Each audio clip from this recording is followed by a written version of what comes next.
प्यारे बच्चों नमस्कार।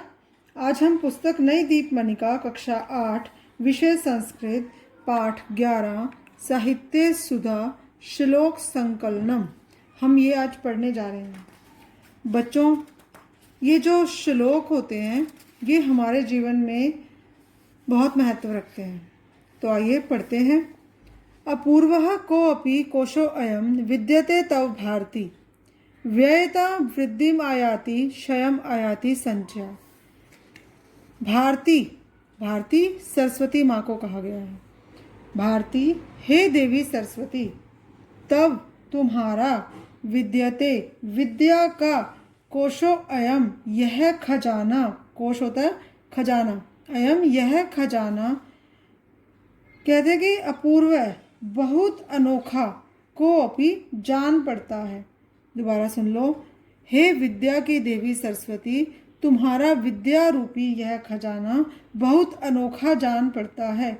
व्ययते वृद्धम आयाति, खर्च करने पर वृद्धम आयाति बढ़ता चला जाता है।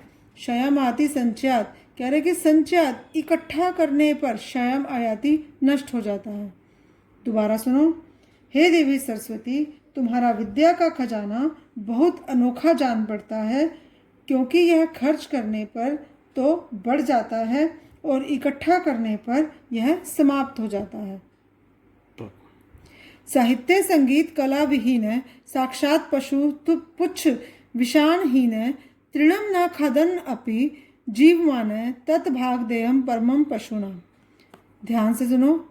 साहित्य संगीत कला विहीन है, जो व्यक्ति साहित्य संगीत कला से रहित है, विहीन है रहित है, जो व्यक्ति साहित्य संगीत और कला से रहित है, साक्षात पशु पुच्छ विषाणहीन है, कह रहे कि वह पूंछ और विषाणहीन है, सींग से रहित होकर साक्षात पशु के समान ही है।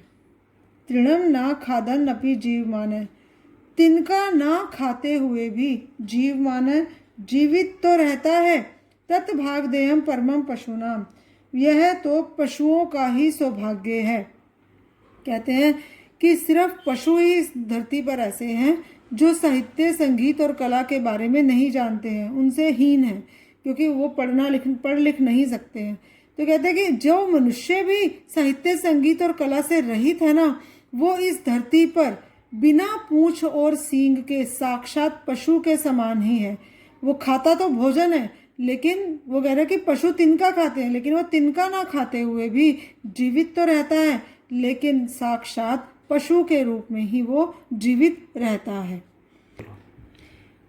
यदा यदा ही धर्मस्य ग्लानिर्भवति भारत अभ्युत्थानं धर्मस्य तदात्मनं सृजाम्यहम् परित्राणाय साधूनां विनाशाय च दुष्कृतां धर्म संस्थापनार्थाय संभवामि युगे युगे।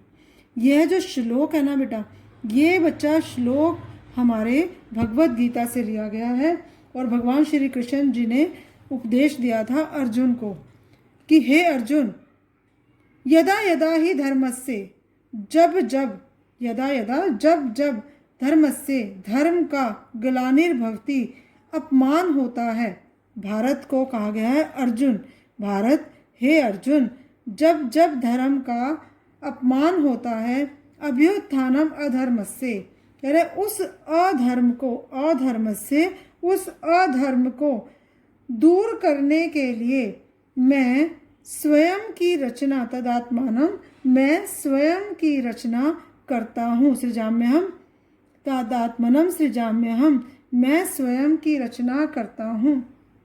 परित्राणाय साधूनाम, साधूनाम सज्जनों की, परित्राणाय रक्षा करने के लिए, विनाशाय च दुष्कृताम और दुष्टों का नाश करने के लिए, तथा धर्म संस्थापनार्थाय और धर्म की स्थापना के लिए, संभवामि युगे युगे, मैं हर युग में जन्म लेता हूँ।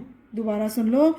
श्री कृष्ण अर्जुन को उपदेश देते हुए कहते हैं कि हे अर्जुन, जब जब धर्म की हानि होती है, तब तब मैं उस अधर्म को दूर करने के लिए स्वयं की रचना करता हूँ, सज्जनों की रक्षा करता हूँ और दुष्टों का नाश करता हूँ।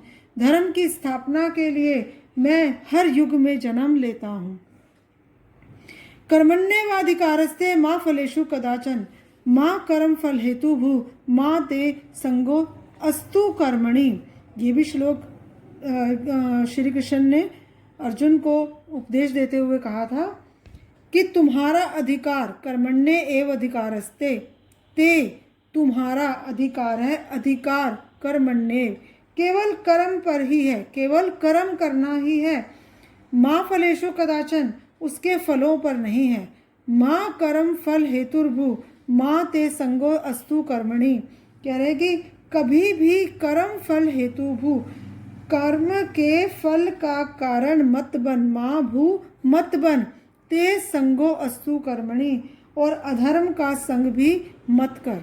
दोबारा सुन लो कि तुम्हारा अधिकार केवल कर्म पर ही निर्भर है, उसके फलों पर नहीं है। कभी भी कर्म के फल का कारण मत बन और ना ही अधर्म का संगति का कारण बन। मतलब ना तो तुम अधर्म का कार्य करो और ना ही अपने कर्मों से विमुक्त होने की कोशिश करो, यानी कि अपने काम को करो ही नहीं। अपि स्वर्णमयी लंका नाम लक्ष्मण रोचते जन्य जन्म भूमिश्च स्वर्गादापि गृह्यसे।